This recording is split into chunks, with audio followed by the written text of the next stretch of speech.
ടോക്സിലേക്ക് നിങ്ങൾക്ക് വീണ്ടും സ്വാഗതം. ഇന്നലെ നടന്ന പോർച്ചുഗൽ ചിലി മത്സരത്തെക്കുറിച്ചാണ് ഈ വീഡിയോയിൽ നിങ്ങളോട് ഞാൻ സംവദിക്കുന്നത്.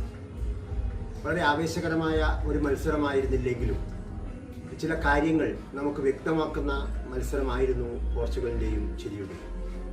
ഒരു കാലത്ത് ലാറ്റിൻ അമേരിക്കൻ വമ്പന്മാരായിരുന്ന ചിലി ഇന്ന് ലോകകപ്പിന് പോലും യോഗ്യത നേടിയിട്ടില്ല.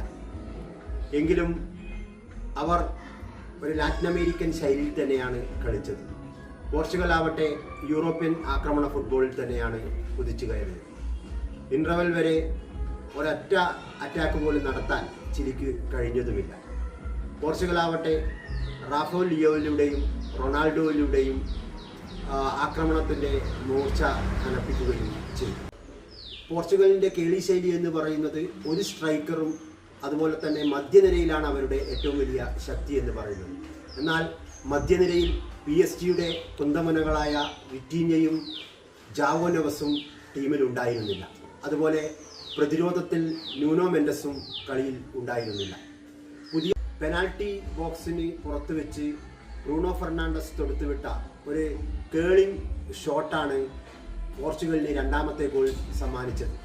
അവസരങ്ങൾ ഒരുക്കുന്നതിലും ബ്രൂണോ ഫെർണാണ്ടസ് മികച്ച രീതിയിൽ കളി.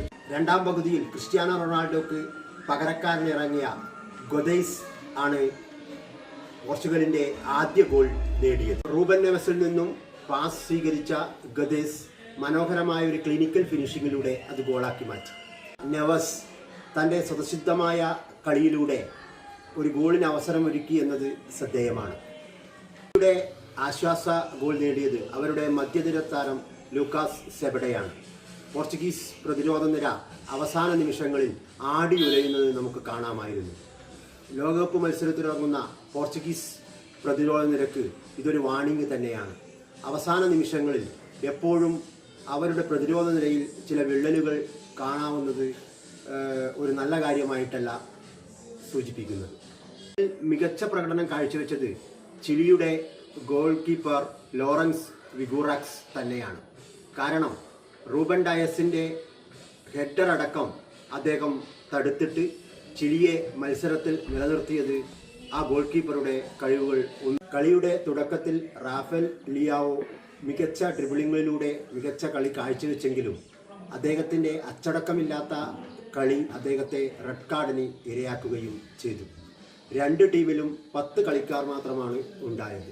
റാഫേൽ ലിയാവിൻ്റെ ഇത്തരത്തിലുള്ള അച്ചടക്ക ലംഘനങ്ങൾ കോച്ച് മാർട്ടിനസിന് പണിയാകുമെന്ന കാര്യത്തിൽ യാതൊരു സംശയവുമില്ല. ആദ്യ പകുതിയിലെ ഫിനിഷിങ്ങിലെ പിഴവുകൾക്ക് പോർച്ചുഗൽ കനത്ത വില നൽകേണ്ടി വരുമെന്നതിൽ യാതൊരു സംശയവുമില്ല. അടുത്ത കളിയിൽ മികച്ച കളിക്കാരുടെ ഒരു സംഘം തന്നെയായിരിക്കും പോർച്ചുഗലിന് വേണ്ടി ഇറങ്ങുക എന്ന കാര്യത്തിൽ യാതൊരു സംശയവുമില്ല. മാർട്ടിനസിന് പിടിപ്പത് ജോലികളുണ്ടെന്ന് ഈ മത്സരം. അടുത്ത മത്സരങ്ങളുടെ വീഡിയോകൾക്കായി കാത്തിരിക്കുക. ചാനൽ സബ്സ്ക്രൈബ് ചെയ്യുക.